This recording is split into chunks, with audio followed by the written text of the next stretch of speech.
समिति को धन्यवाद दे रहा हूं कि आप लोगों ने इस कार्यक्रम को बहुत ही सुनियोजित ढंग से प्रारंभ किया। आप साधुवाद के अधिकारी भी हैं, प्रधान जी भी और मास्टर साहब बोले हैं कि आज के समय सबको कम से कम 1 घंटा का समय यहाँ दे देना चाहिए। शिक्षा पर बात हो रही है, कई प्रकार की बात हो रही है और अंबेडकर जी का हम जन्मदिन मना रहे हैं तो कम से कम 1 घंटा समय निकाल लें। मैं विश्वरत्न बाबा साहब को नमन करते हुए, भगवान बुद्ध को नमन करते हुए अपने बात को रखने जा रहा हूं आपके बीच में। वाकई जन्मदिन हम मना रहे हैं तो इसमें बहुत खुशी की बात नहीं है कि हम जन्मदिन मना लिए, हमारा साल भर बीत गया। पूरे भारत में गरीब कौन है?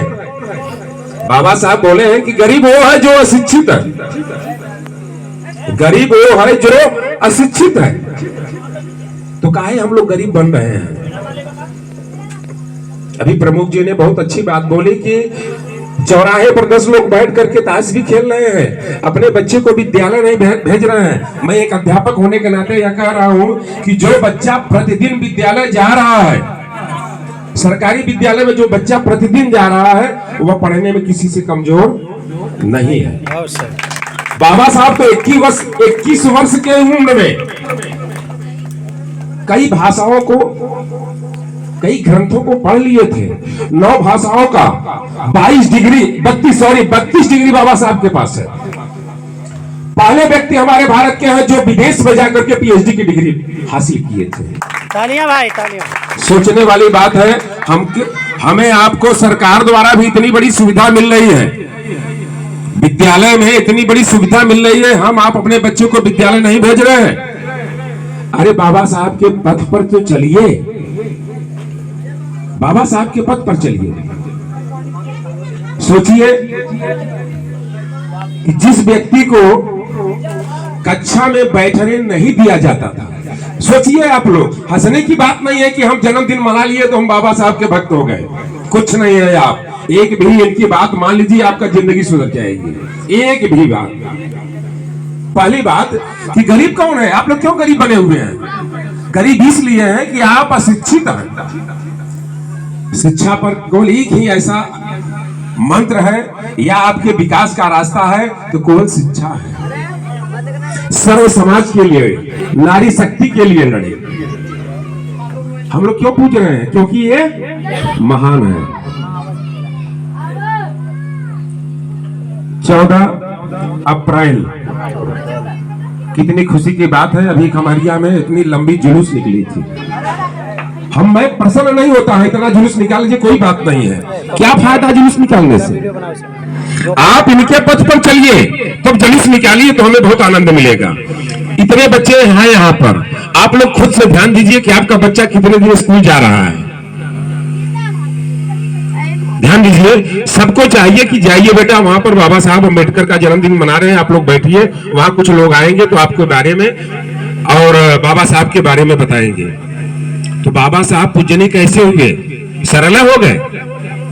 इनकी कठिनाइयां देखिए, कितनी कठिन परिस्थितियों में इन्होंने, आज आपको मालूम है कि हमारे देश में कितनी बड़ी समस्या थी, सभी बाधाओं को पार करते हुए बाबा साहब राजनीति में कुशल विद्वान, साहित्यकार, ऐसा कोई गुण नहीं था जो बाबा साहब के अंदर नहीं है। वे आज भी कह रहे हैं कि आप को शिक्षित हो जाइए। संविधान क्यों बना? जब हमारा देश आजाद हुआ तो लोग कहते हैं ना कि एक परिवार को चलाने के लिए एक मुखिया होता है और कुछ नियम कानून होते हैं। संविधान क्या? संविधान है क्या? संविधान में सब कुछ नियम कानून लिखा गया है। संविधान सभा के अध्यक्ष थे बाबा साहब। 2 वर्ष 11 माह 18 दिन लगा था संविधान बनाने में। 2 वर्ष 11 माह 18 दिन संविधान बनाने में लगा था। सोचिए, इतनी मेहनत के बाद जब संविधान लागू हुआ, आज के समय में आप उसका लाभ नहीं उठा रहे हैं। क्यों? लाभ पढ़ लीजिए, संविधान को पढ़िए ना, और कुछ जरूरतें नहीं है। इसलिए मेरा सबसे निवेदन है कि हम बहुत खुश हैं। जय भीम युवा समिति के जितने भी कार्यकर्ता हैं उनको मैं धन्यवाद दे रहा हूं। और आप सभी से निवेदन है कि आपके ग्राम सभा में जितने छोटे बच्चे हैं यही हमारे देश के कर्णधार हैं। इसी में से कोई बाबा साहब निकल सकता है, लेकिन उसमें हम समाज के जितने भी वरिष्ठ व्यक्ति हैं हमें आपको ध्यान देना है। हम सुबह सोकर निकल रहे हैं, उठकर चल रहे हैं और देख रहे हैं कि 7:30 बज गया है और हमारे गांव के बच्चे गांव में ही घूम रहे हैं। एक बार कोई टोका कि क्यों विद्यालय नहीं गए? शिक्षा की क्यों बात कर रहे हो भाई? जब आप खुद अपने बच्चे को विद्यालय नहीं भेज रहे हैं, आप शिक्षा की बात कर रहे हैं। तो पूरे ग्राम सभा में आप लोग ध्यान दीजिए कि कौन सा बच्चा गांव में घूम रहा है। क्या ये सब बच्चे जो हैं, सभी बच्चे हमारे तरफ ध्यान दें। सभी बच्चे हाथ उठाइए, सभी बच्चे हाथ उठाइए। आप लोग सभी लोग पढ़ रहे हैं ना? तो आज से आप मान लीजिए कि एक दिन भी घर पे नहीं बैठना है, रोज विद्यालय जाना है। कौन कौन विद्यालय जाएगा? मुंह से बोलो। अगर आप लोग विद्यालय रोज जाओगे, पढ़ोगे, तो आप लोग भी अंबेडकर के जैसे बन सकते हो। और गांव वालों से निवेदन है, जितने भी गार्जियन उनसे निवेदन है कि आप लोग भी ध्यान दीजिए ना। आपके गांव में 20 बच्चे घूम रहे हैं, विद्यालय नहीं जा रहे हैं और बात हो रही है शिक्षा की। इसलिए मेरा निवेदन है कि अंबेडकर जी की बात पर जो इन्होंने बोला है उनके रास्ते पर चलो, तब इस जन्मदिन का आनंद और कुछ होगा। इसी से कोई एसडीएम बन जाए, कोई डॉक्टर बन जाए, यहां जन्मदिन मनाओगे तो लगेगा कि हम सभी लोग भगवान मानते हो कि नहीं? भगवान कौन है? आप किसको भगवान मानते हैं? कभी भी आप समस्या में फंसते हैं, कभी भी आप समस्या में फंसते हैं, आपका जो सहारा होता है आप कहेंगे, क्या कहेंगे? हमारे भगवान बनकर के इन्होंने हमारी रक्षा की। तो आप इन्हें भगवान मान लीजिए ना। बोले हैं ना कि गरीब कौन है? जो अशिक्षित है। अरे हम आप तो नहीं पढ़ पाए, कम से कम अपने बच्चे को तो पढ़ाएं। और इतनी सुविधा है कि आपके सामने पैसा कभी भी आड़े नहीं आएगा कि हमारे पास पैसा नहीं, बच्चा नहीं पढ़ेगा। यदि बच्चा योग्य है तो कभी उसके सामने पैसे की समस्या नहीं आएगी। क्या मतलब आएगी? नहीं आएगी। तो आप लोग अपने बच्चे को ध्यान दीजिए कि हमारा बच्चा एक दिन भी घर पे न बैठे। ऐसा कौन कौन करेगा? ग्रामवासियों से पूछ रहे हैं। हमें कभी भी कष्ट होता है कि हमारी इतनी बड़ी ग्राम सभा है, हमारे ग्राम सभा में थोड़ा सा आप लोग मेहनत कर दीजिए। आप लोग डॉक्टर, इंजीनियर, आप लोग पुलिस या किसी भी विभाग में जा सकते हैं। आरक्षण की बात होती है तो क्या मतलब आरक्षण की बात कर रहे हैं? अरे आरक्षण तो लेंगे, जब पढ़कर आगे बढ़ेंगे तब तो आरक्षण मिलेगा। बहुत आरक्षण है, कम से कम आगे बढ़कर देखिए तो। कष्ट होता है, हमें अपने पूरे समाज से कष्ट होता है कि देखिए हमारा समाज कहां जा रहा है। आज मैं अगर समाज में खड़ा हूं तो क्या पैसे के बल पर, केवल शिक्षा के बल पर आज मैं समाज में खड़ा हूं। अगर वो पढ़ा लिखा नहीं होता तो आज नौकरी नहीं पाता। मैं भी यही गलीचा का काम कर रहा था, यही गलीचा का काम करता अगर पढ़ा नहीं होता। तो कल्पना करिए हमारी आपकी गरीबी केवल शिक्षा से दूर होगी।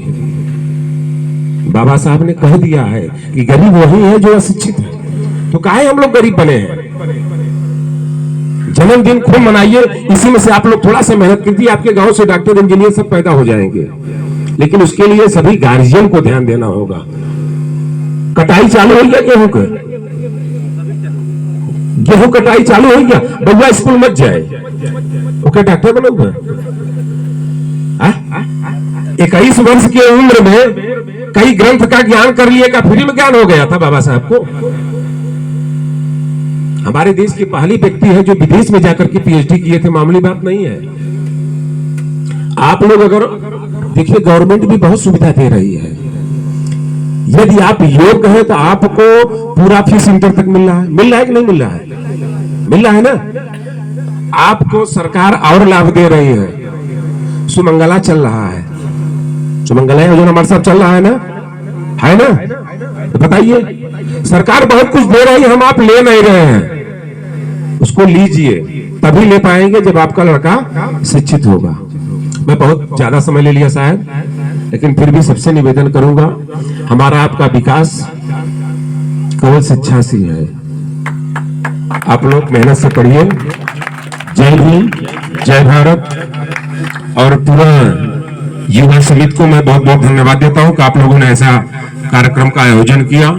इस समय पूरे ग्राम सभा को जुट करके इन बातों को सुनना चाहिए और गौर करना चाहिए। कामर साहब।